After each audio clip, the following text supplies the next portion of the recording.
You lost? Publicly humiliate. Welfare lines 2 blocks down. The room went dead silent. 60 students froze.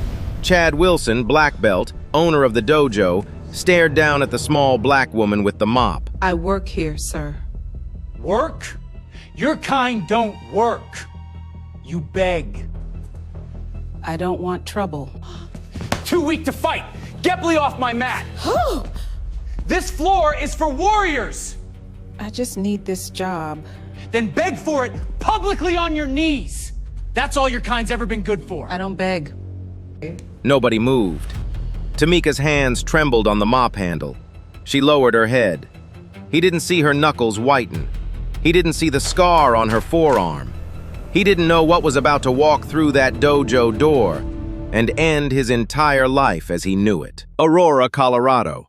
A strip mall off East Mississippi Avenue. Squeezed between a nail salon and a tax office sat Apex Striking Academy, Chad Wilson's pride and joy. His face was on every banner. His name was on every trophy. He'd inherited the place from his father 2 years back and hadn't stopped reminding people since. Inside, the air smelled like rubber mats and energy drinks. Pop music thumped from cheap speakers. $40,000 mirrors lined the walls.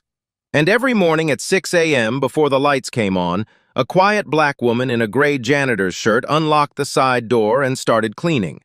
Her name was Tamika Turner, 41 years old, 5'5", a slight limp in her right leg. Most students never learned her name. To them, she was the woman with the mop. She lived in a 2-bedroom duplex 12 minutes away. Her rent was $900 a month. She worked 2 jobs, janitor at the dojo on weekdays, front desk at a 24-hour gym on weekends. She tutored neighborhood kids on Sunday afternoons for free. She raised her niece, Aaliyah Brooks, 18 years old. Aaliyah's mother, Tamika's younger sister, had died of a brain aneurysm 3 years ago. Tamika took the girl in the same week. Aaliyah was tall, sharp-eyed, top of her senior class at Rangeview High. She had a partial scholarship to the University of Colorado. She wanted to be a journalist. She filmed everything. What none of the students at Apex knew, what Chad Wilson definitely didn't know, was the story underneath Tamika's gray uniform. 15 years in the United States Marine Corps. Camp Lejeune, Quantico, 3 deployments. Retired gunnery sergeant. Master instructor in the Marine Corps Martial Arts Program, MCMAP, the most punishing combative system in the American military. She had personally trained over 4,000 Marines. The limp came from a roadside bomb outside Fallujah. The scar on her forearm came from a knife disarm she taught for 9 years. The last mission she ran was sealed under a federal NDA. The dog tags lived in a cedar box on her dresser. She never talked about any of it. Not at work, not at church, not even with Aaliyah, until the girl was old enough to ask. "Why don't you tell people, Auntie?" Aaliyah asked once, washing dishes. Tamika dried a plate slowly. "Loudest fighters are usually the worst ones, baby. The good ones don't need to advertise." She took the janitor job because the pay was steady and the hours matched Aaliyah's school schedule. That was the only reason. She didn't care that Chad's banners covered every wall. She didn't care that the trophies in the case were participation medals dressed up like championships. She cared that her niece had a home, food, and a future. Chad Wilson, on the other hand, cared about being seen. 34 years old, 6'2", a second-degree black belt from a federation his own father had founded. He'd never served. He'd never competed above regional amateur. He posted shirtless gym selfies 4 times a week with captions like, "Sheepdog Mindset," and "Born to Lead." Female students complained about his private lessons. 2 had quit in the last year. Their complaints were filed away in a manila folder his front desk girl kept hidden in a drawer. He bullied the small ones. He coddled the rich ones. And he saved his loudest cruelty for the woman who mopped his floors, because she never fought back. Until one Tuesday morning in November, Tamika was carrying a fresh bucket of water across the lobby when she noticed something most students walked past every day without seeing: the heavy bag in the corner. The chain was hanging crooked, one link half snapped. a 100-pound bag ready to drop on the next kid who threw a low kick. Chad had walked past it 3 times that morning. So had 2 assistant instructors.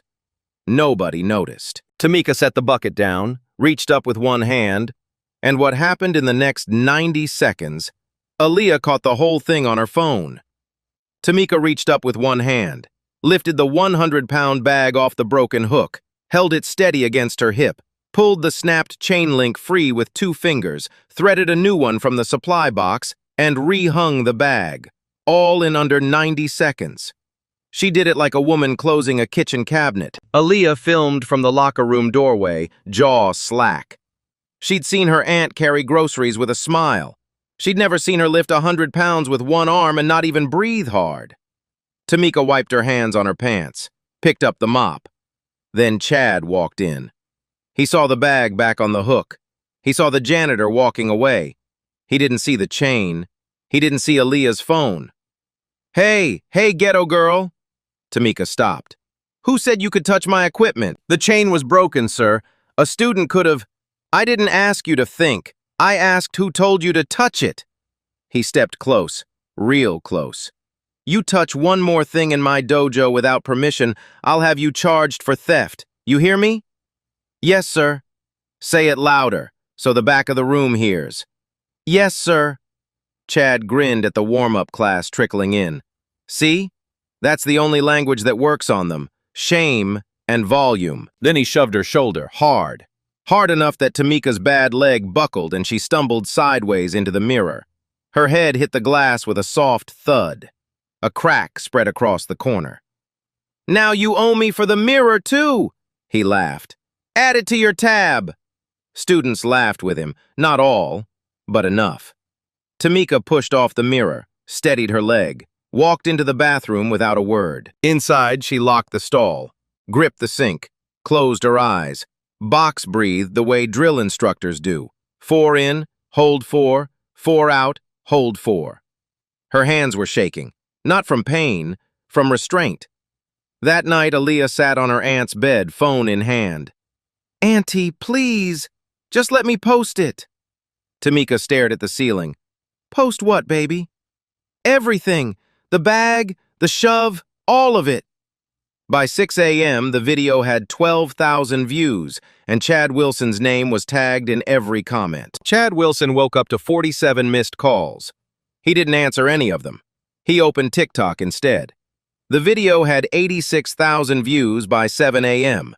The caption read, My aunt is a janitor at this dojo. The owner shoved her into a mirror today. She didn't even raise her voice. The comments were a wall of fire. Drag him! Who is this Chad? Tag the gym. That woman moved like she knew exactly what she was doing. That last one made Chad squint. He watched the clip again. The shove, the mirror, the way the janitor steadied herself. Most people wouldn't catch it. Chad almost didn't. She'd absorbed the impact through her bad leg on purpose. To sell it. To stay quiet. He shook the thought off, slammed his laptop shut. In his office at the dojo, alone, he opened Instagram and started typing. Some people belong on the mat. Some belong with a mop. Know your lane. Hashtag sheepdog life. Hashtag Apex strong. He hit post. Then he smiled. He believed every bad comment was a free ad. He believed the angrier they got, the more students would walk in. He'd been told that on a podcast once. He didn't know the woman in the video had been in 3 war zones. Tuesday afternoon, Tamika clocked in. Her hours had been cut from 32 a week to 12. No notice, no reason. The schedule on the wall just had her name crossed out in red marker. She didn't argue. She mopped what she could. She stayed quiet. Wednesday morning. Chad walked into the lobby holding his wallet open, frowning. $200. Gone. From my desk drawer. He looked straight at Tamika. Empty your bag. Sir, I haven't been near your... Empty the bag. She set her tote on the front counter, unzipped it, pulled out a thermos, a book, Aaliyah's old sweatshirt, house keys, a protein bar. Then a folded bill fell out, a $100 bill, then another, right onto the counter. The lobby went still. A mom on the bench gasped. Two kids stopped tying their belts. Tamika stared at the money, then at Chad. Her face didn't move. "I didn't put those there, sir." "Save it." Chad scooped the bills up, waved them in the air. "Caught her red-handed, folks. This is what happens when you hire people without background checks." He fired her on the spot, in front of 14 witnesses. He told her to be back tomorrow to finish her 2-week notice, so it would look clean on paper. That was Chad's mistake.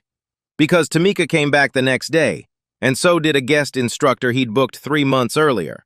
Her name was Master Patricia Anderson, Federation board member, 61 years old, white hair in a tight bun. She walked in with a clipboard and a calm smile. Chad ran up to greet her. He didn't notice Patricia's eyes lock onto the janitor across the room. He didn't notice the small nod the two women exchanged.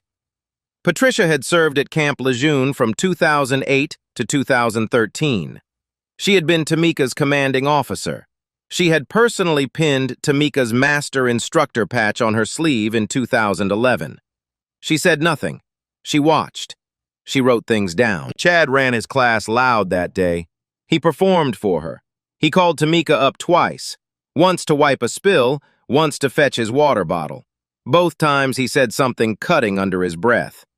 "Hustle, ghetto. Some of us work for a living." Patricia kept writing, page after page. At the end of class, Chad walked her to her car. "So, what'd you think?" Patricia smiled thinly. "Mr. Wilson, I think your dojo is exactly what I expected it to be." She drove away. Chad took it as a compliment. He didn't notice she hadn't smiled with her eyes. That night, Chad sat in his office scrolling comments. The video was at 1.4 million views. People were finding his home address. His mother had called twice. His insurance broker had emailed. His ego didn't process fear the way other people's did. It processed it as fuel. He typed a new post. "Open challenge. Saturday, 11 a.m. Any student or family member who thinks they can teach me a lesson, show up. 3 rounds. On camera. Loser walks." He hit post. Then he did something worse. Friday morning, 7:12 a.m., Aaliyah Brooks walked across the Rangeview High parking lot toward her bus stop. A black pickup truck pulled up beside her. The window rolled down. Chad Wilson leaned out. "Hey, TikTok girl." Aaliyah froze. "Saturday, 11, you and me, 3 rounds. Or everyone sees you and your auntie are cowards. I'll let the whole internet vote on which one." "I'm 18. I'm not a fighter." "Then bring your auntie. She seems to like playing tough." He grinned. Then he reached out the window and grabbed her backpack strap, tugged it, hard enough to pull her half a step toward the truck. "Don't disappoint me, sweetheart." He drove off.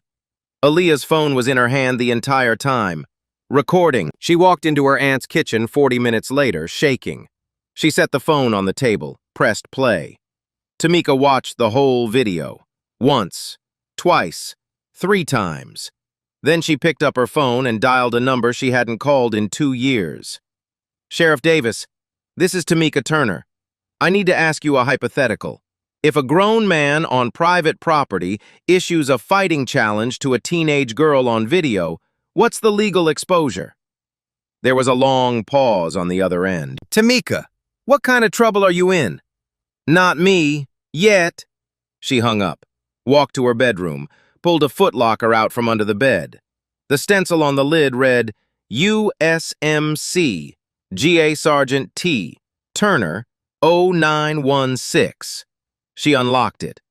Aaliyah stood in the doorway. Her eyes went wide. "Auntie, is all of that real?" Aaliyah sat on the bedroom floor. Tamika laid the contents of the footlocker out one piece at a time. A folded uniform, 3 deployment patches, a master instructor certificate dated 2011, dog tags, a photograph of 15 Marines in a courtyard, Tamika in the front row, arms crossed. "Auntie, why didn't you ever say?" "Because the work was the work, not the bragging." Tamika sat down on the bed. "Listen close. I'm not letting you fight that man, not tomorrow, not ever. But I am going to answer his challenge, on my terms, on camera, with witnesses." She opened her laptop. pulled up Colorado Mutual Combat statutes, read for 9 minutes, made 3 phone calls. Call 1, Sheriff Hank Davis. I need you there in plain clothes, body cam on. Stand by the door. Call 2, Master Patricia Anderson. I need a Federation officer to co-sign the waiver. Make it official under the rules. Call 3, Greg Brown, her VA attorney. Stay by your phone Saturday. I may need you Monday. She turned to Aaliyah. You film, wide angle, no zoom. Don't edit a single second. Truth doesn't need editing. Saturday morning, 6:13 a.m. Tamika stood outside the dojo, duffel bag over her shoulder. The sun wasn't up yet. The lobby light was already on. Inside, Chad was warming up, alone, smiling at himself in the mirror. By 10:47 a.m., the parking lot was full. Word had spread. 60 students, 20 parents, 3 local TikTokers with ring lights, 2 of Chad's friends in matching Apex hoodies, and 1 quiet woman in the back row with a clipboard, Master Patricia Anderson. Sheriff Hank Davis stood near the door in jeans and a flannel shirt, body cam clipped to his belt, no badge visible, just watching. Aaliyah set her phone on a tripod by the mirror, wide angle, no zoom, just like her aunt said. At 11 o'clock sharp, Chad strutted to the center of the mat. Black gi, red sash, microphone in hand. Last chance, TikTok girl. Where you at? The crowd murmured. Aaliyah stood up from her tripod. I'm here. Tamika stepped between them before Chad could speak again. She wore a faded olive PT shirt, USMC across the chest, gray sweatpants, bare feet, no braid, no makeup. She's 18 years old. She's not fighting anybody. You want to fight, Wilson? You fight me. Same rules. Same 3 rounds. The room went silent. Chad blinked. Then he laughed into the mic. You? The mop lady? Lady, you can barely walk. Sign the waiver, Wilson, or pack up your dojo. Patricia stood up from the back row, walked forward, clipboard out. I'll co-sign as Federation officer. That makes it official under our rules. Both parties consent. Both parties on camera. Standard sparring contact. No weapons, no groin, no back of head. Chad squinted at her. Who the hell are you? Master Patricia Anderson, Federation Board. You booked me last week, Mr. Wilson. Sign the form. He signed it, smug. He thought she was bluffing. Tamika signed below him. Hank Davis signed as witness. Patricia clipped the form to her board, lifted a stopwatch from her pocket. 3 minutes, 3 rounds, 1 minute rest. Begin on my whistle. The crowd pulled out their phones. Aaliyah pressed record. Round 1. The whistle blew. Chad came out swinging. A spinning hook kick. Flashy, telegraphed, the kind of thing that wins YouTube tournaments and loses real fights. Tamika stepped inside. Not back. Inside. Hip to hip with him before his foot finished arcing. She caught his shoulder, dropped her level, swept his planted leg. Chad hit the mat flat on his back. Hard. The crowd gasped. Somebody dropped a water bottle. Tamika didn't pounce. She stepped off, walked to her corner, waited. Chad scrambled up, red-faced. He came again. Jab, jab, cross. Tamika parried each one with the back of her wrist, like brushing flies off a counter. She didn't throw a single punch. She was grading him. By the end of round 1, every Marine in the audience, and there were 3, had figured out what she was doing. The rest of the room hadn't. Patricia blew the whistle. Rest! Round 1 to Tamika by takedown. No strikes thrown. Round 2, Chad changed tactics. He shot a double-leg takedown. Sloppy. Head down. Hips too high. Tamika sprawled. Textbook MCMAP sprawl, hips dropping like a guillotine. She landed on his back, slid one arm under his chin, locked the other across his shoulder. A Darce choke. Tight. Clean. Chad's face went purple in 4 seconds. She held it for exactly 3 more, long enough to let him feel it. Then she released, stood up, stepped away. She leaned down and whispered something only he heard. That was a tap, Wilson. You're out. Walk away. Chad coughed on the mat. Hank Davis took a half step forward. Patricia raised one hand. Continue? Chad nodded, climbed back up. His eyes had changed. Pride had turned to rage. Rage made men stupid. Patricia blew the whistle. Round 3. Chad charged. Wild haymaker. Tamika slipped left. He stumbled past her. And then he did the thing that ended his career. He spun, dropped his elbow, and drove it down across the back of Tamika's head as she turned. A full-force, deliberate strike to the base of the skull. Illegal. On camera. Witnessed by 63 people. The crowd shouted. Hank Davis stepped forward. Patricia raised her whistle. She never had to blow it. Because Tamika was already moving. She'd rolled with the elbow. Let it skim, not land. Her left hand was already coming up underneath. A short corkscrew right to the floating ribs. The kind of punch you don't see on YouTube highlight reels. The kind they teach in Quantico. Chad doubled over with a sound nobody had heard before. Half cough, half scream. Tamika followed with an outside foot sweep. Textbook. Beautiful.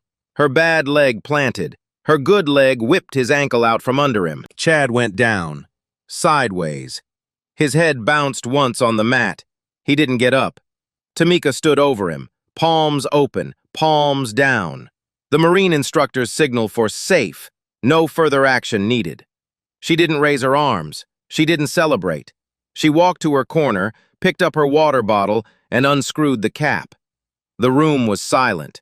You could hear the overhead lights buzz. Patricia walked to the center of the mat, looked down at Chad, looked at Hank, who was already kneeling beside him, checking his pulse. Match called. Round 3. Wilson disqualified for illegal contact. Turner wins on disqualification and stoppage. She turned to the crowd, held up the signed waiver. This was a Federation-sanctioned bout. Both parties consented. Both parties signed. The footage stands as official record. 3 Marines in the back row stood up. One of them began to clap. Slow. The applause spread until it filled the room. Not cheering, not celebrating. Something quieter. Something closer to recognition. Aaliyah was crying behind her phone, still recording. Hank Davis called for medics. Chad was breathing. Conscious. Furious. He tried to sit up and Hank pressed a firm hand to his chest. Stay down, son, you're done. Tamika walked over to Aaliyah, took the phone off the tripod, looked at the screen. Upload it. Wide cut. No music, no edits. Where, Auntie? Everywhere. At 12:04 p.m., Aaliyah hit post. Caption. He said she was too weak to fight, too black to teach. He didn't know she trained Marines for 15 years. Hashtag Justice for Tamika. By 2 p.m., the video had 200,000 views. By 5 p.m., 1.1 million. By 8 p.m., 4.2 million. It hit Twitter, Reddit, Reels, WorldStar. 3 veteran pages reposted it with the caption, "This is what 20 years of muscle memory looks like." By 9 p.m., Tamika was sitting at her kitchen table with Aaliyah, eating leftover spaghetti. Her phone buzzed on the counter. Unknown number. She picked up. Ms. Turner, this is attorney Garrett Smith. I represent Chad Wilson. My client will be filing assault charges Monday morning. $850,000. Don't leave the state. The line went dead. Tamika set the phone down, looked at her plate. Aaliyah whispered, Auntie, what do we do? Tamika picked up her fork. We eat, then we get to work. Monday morning, 9:14 a.m. Garrett Smith stood on the steps of the Adams County Courthouse in a navy suit. Cameras everywhere.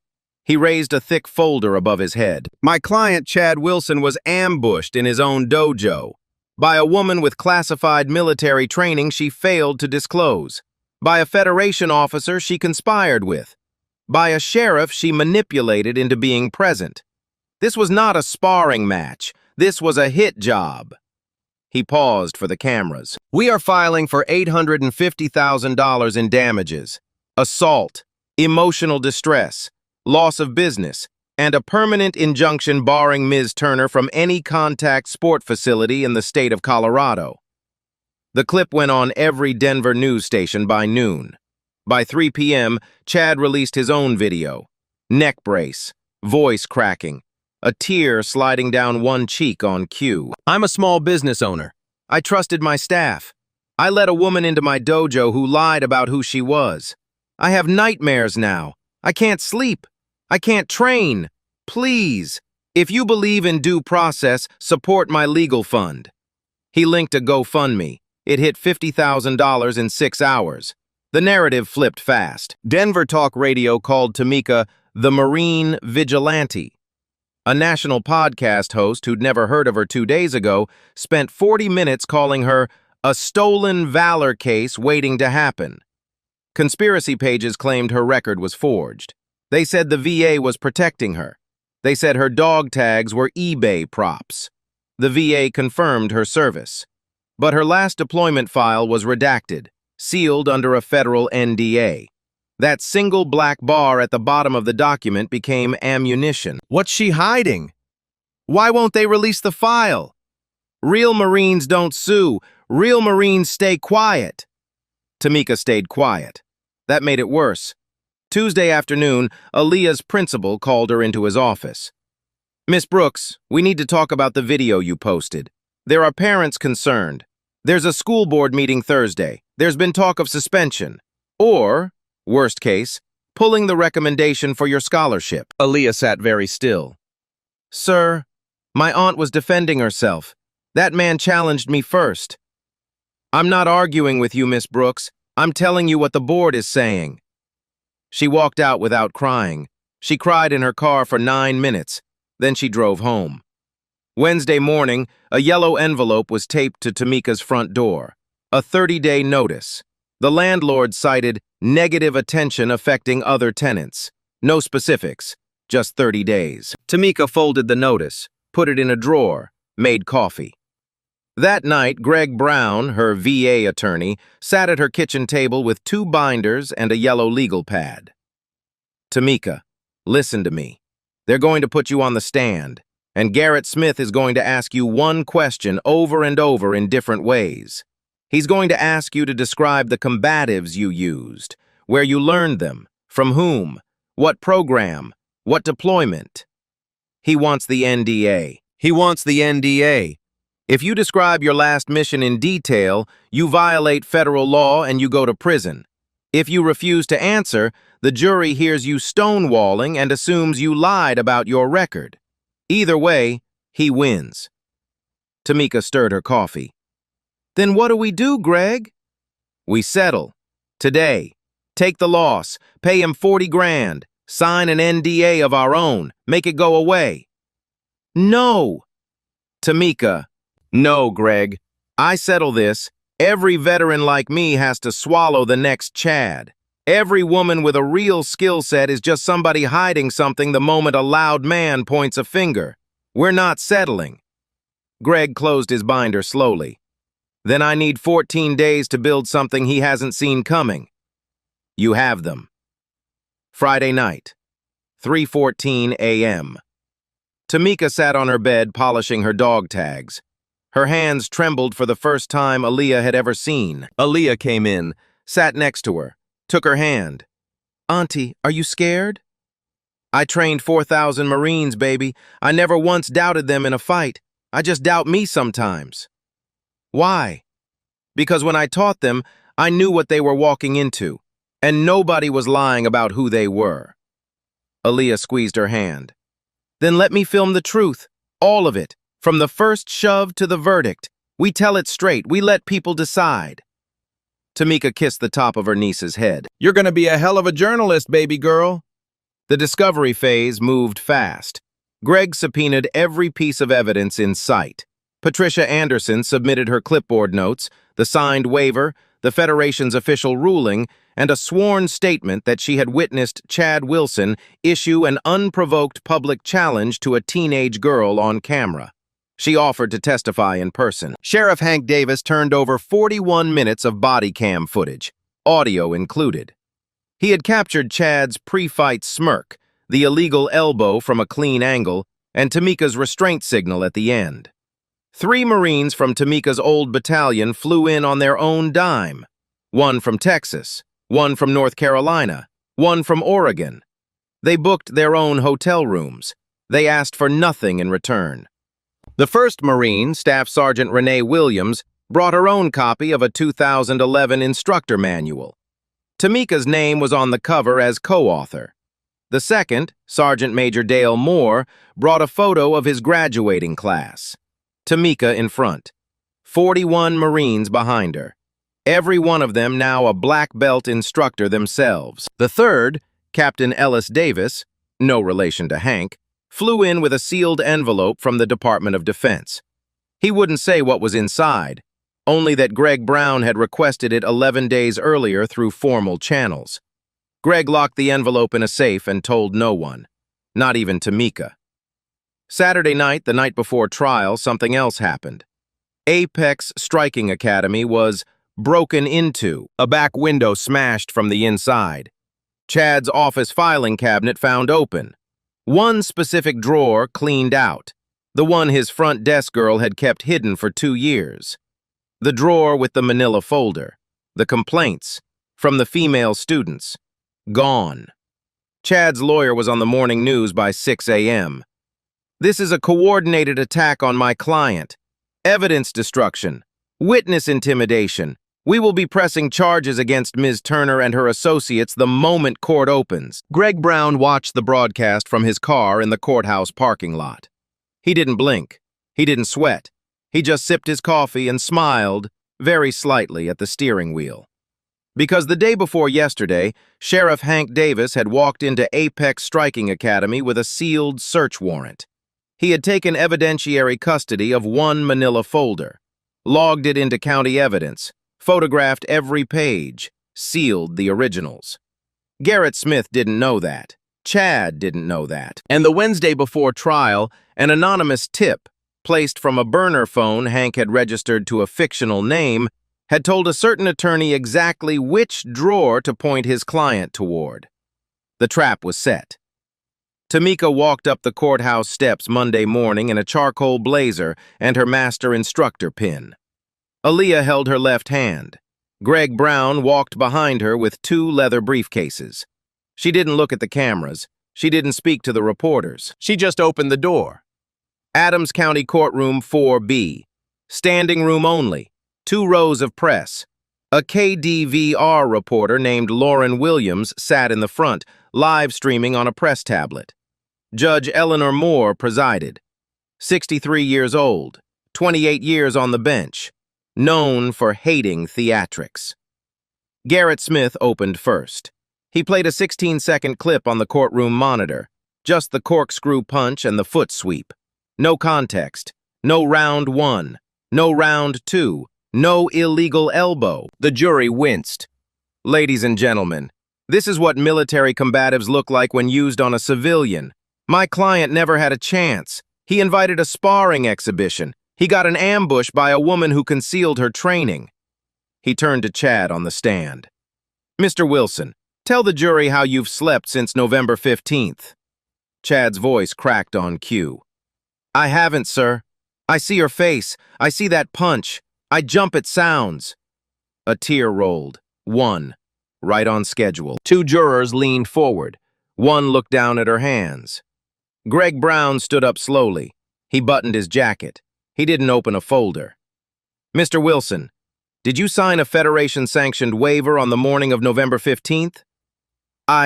Yes, but... Yes or no, Mr. Wilson? Yes. Did you on Friday morning, November 13th, drive up to a high school parking lot and challenge an 18-year-old girl to a fight on camera? That was a misunderstanding. Yes or no, Mr. Wilson? Garrett Smith stood. Objection. Argumentative. Judge Moore tilted her head. Overruled. Answer the question. Chad swallowed. Yes. Did you, on the 3rd round of that bout, drive a downward elbow into the back of Ms. Turner's skull? It was reflex. Yes or no? Yes. Greg let the words sit. 3 jurors wrote something down. No further questions for the moment, Your Honor. Then Garrett rose for cross-examination of Tamika. He smiled the way wolves smile. Ms. Turner, to prove your qualifications, please describe the combatives system you used. Specifically, the strikes employed in round 3, where you learned them, from whom, and on which deployment. Greg Brown was already standing. Your Honor, may I approach the bench? Judge Moore waved him forward. Garrett followed. Greg handed up a single sealed envelope, cream-colored, wax seal. Department of Defense letterhead visible through the back. The judge read for 41 seconds. Her eyebrows lifted once. She looked at Garrett. Counselor, 11 days ago, the Department of Defense received a formal petition filed by Master Patricia Anderson, retired Lieutenant Colonel, on Ms. Turner's behalf, requesting a narrow declassification, limited to Ms. Turner's instructor record, nothing operational, nothing about her last deployment. She held up the letter. It was granted. 8 days ago. This letter confirms Master Sergeant Tamika Turner served as a primary instructor in the Marine Corps Martial Arts Program from 2008 to 2022. Authored portions of the field manual. Personally certified 4,012 Marines. She looked at Tamika.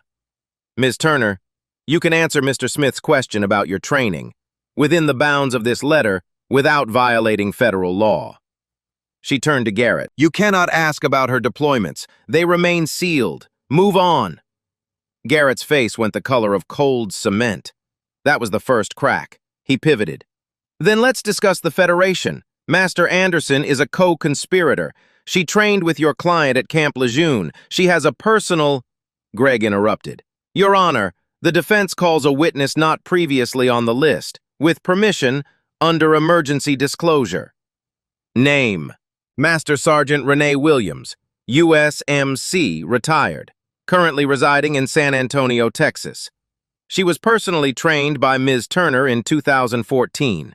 She has direct knowledge of 3 other Federation gyms previously sanctioned by Chad Wilson's father, for the same pattern of behavior we are seeing today.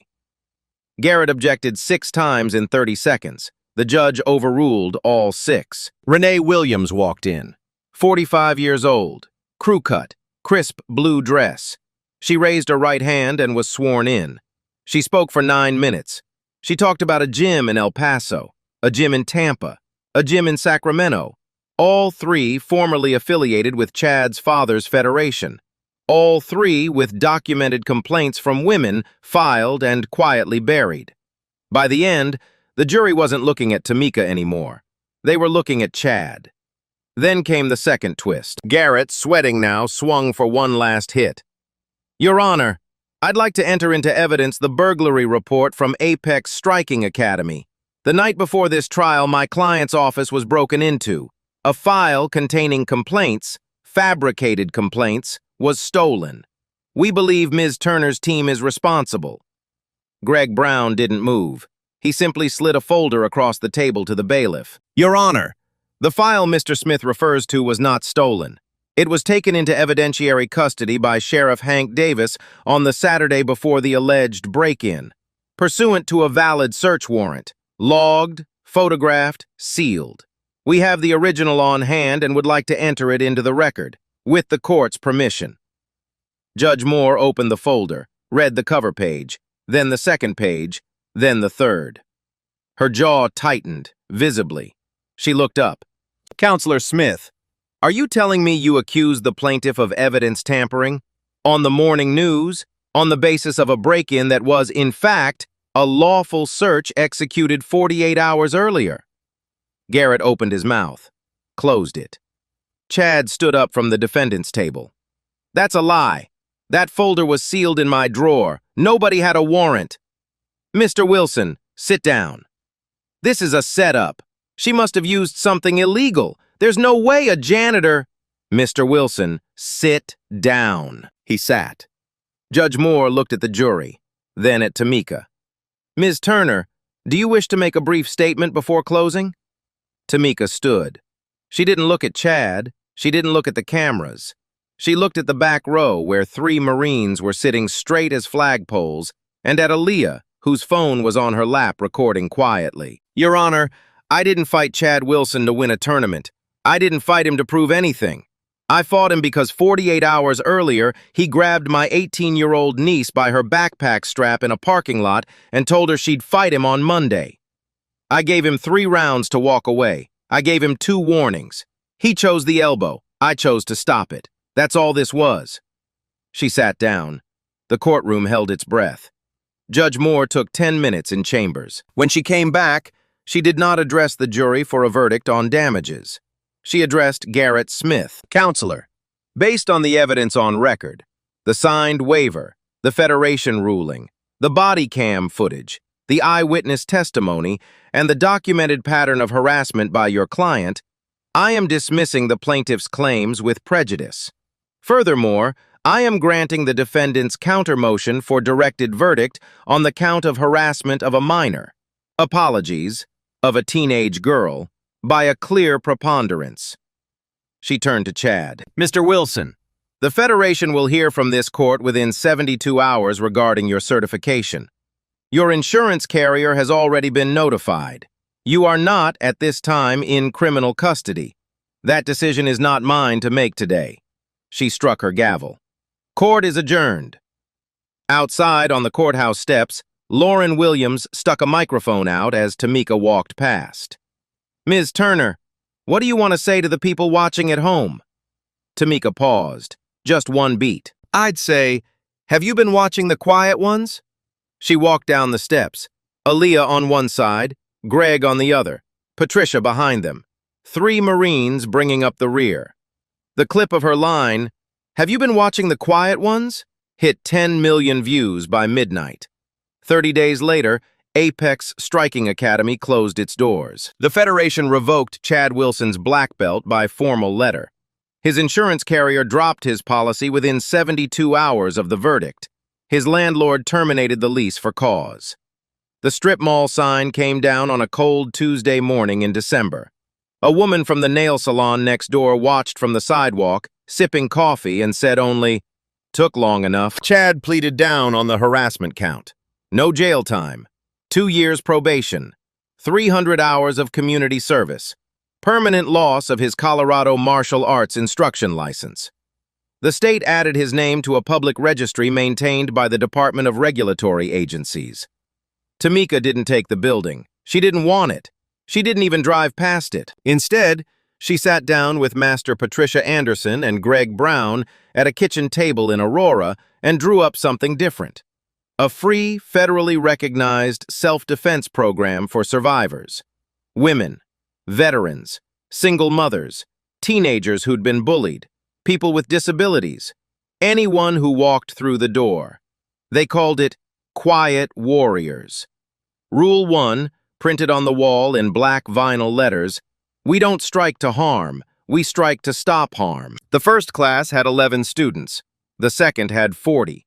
By the end of the month, the wait list was 300 deep. Aaliyah Brooks became the youngest assistant instructor on the roster, 18 years old. Crisp, white instructor shirt.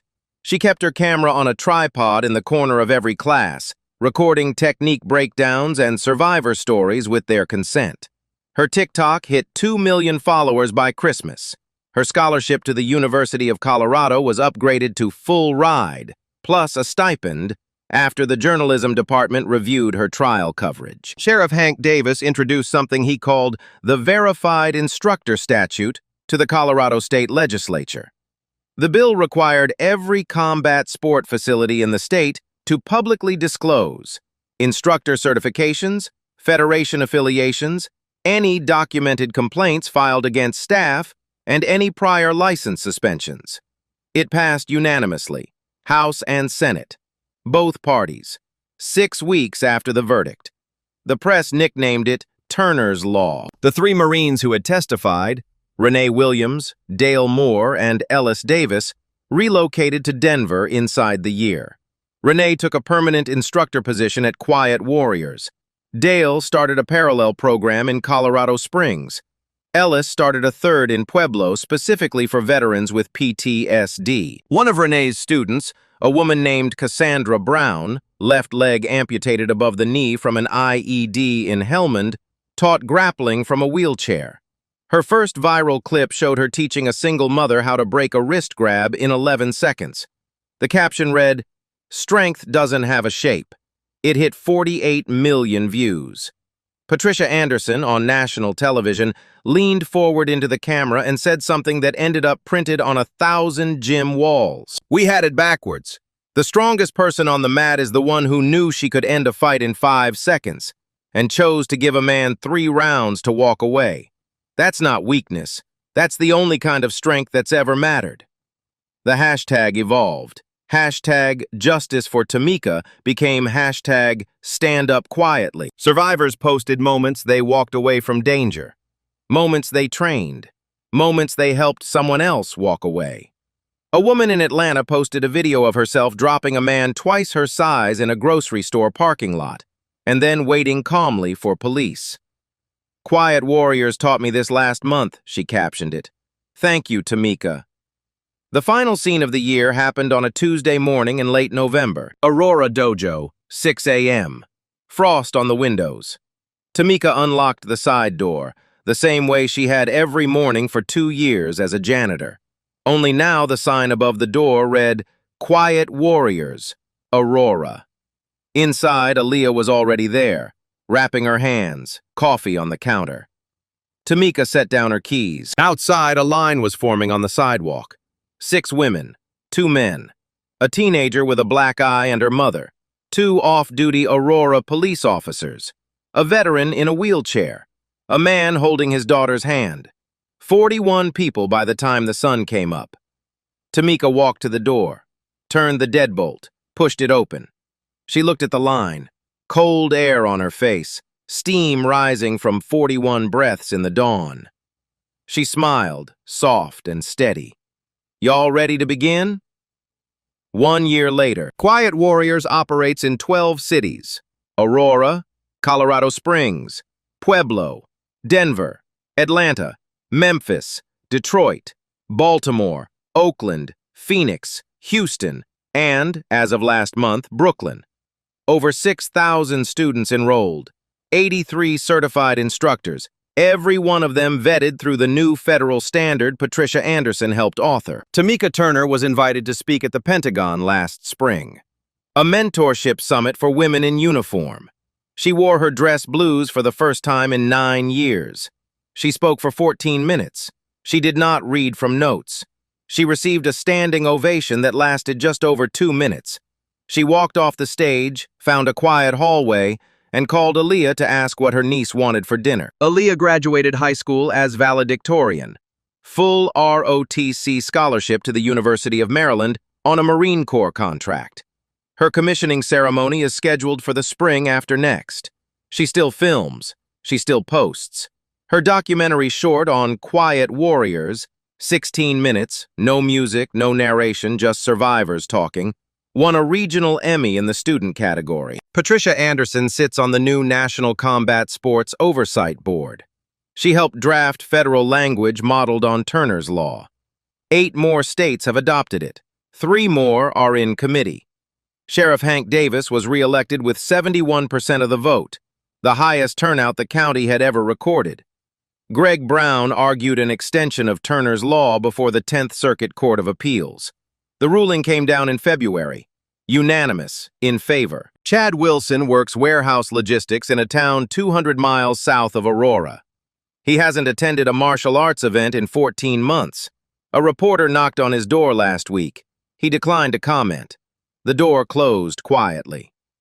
And Tamika still unlocks the side door at 6 a.m. every weekday. Same hour, same keys, different sign on the wall. She still tutors kids on Sunday afternoons. For free.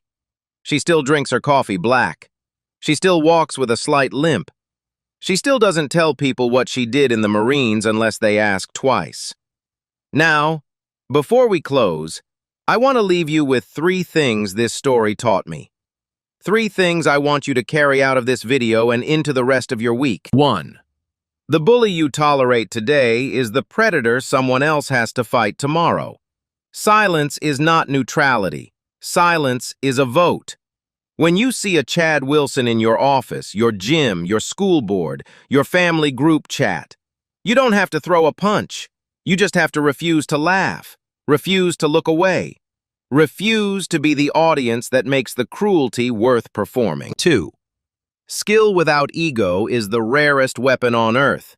Anybody can be loud. Anybody can post a highlight reel.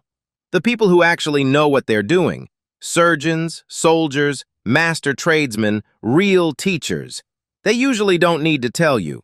They just do the work. When somebody whispers, lean in.